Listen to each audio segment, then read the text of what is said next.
jako farmář. 15 knírek jako moje teta, mít knír jako táta byl můj cíl. A jak šla léta, já sílil a se mnou sílil i můj knír.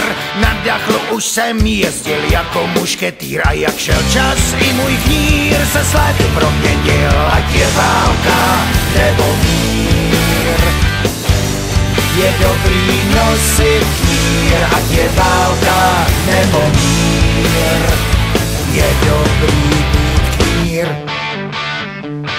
Tou dobou už za volantem já se dával jsem jako kavalír.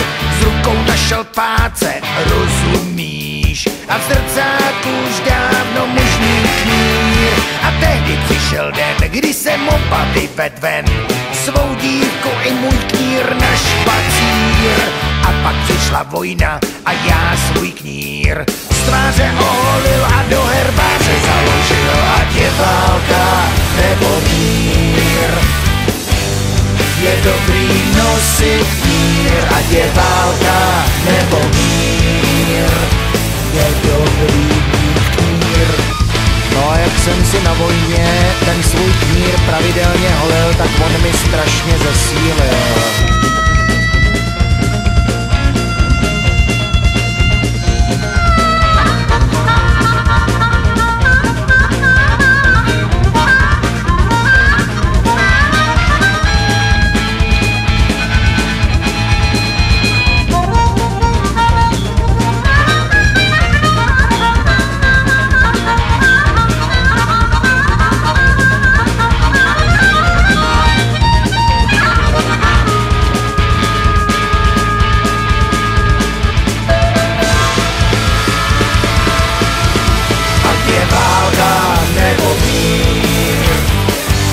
Je dobrý nosit knír, ať je válka nebo mír.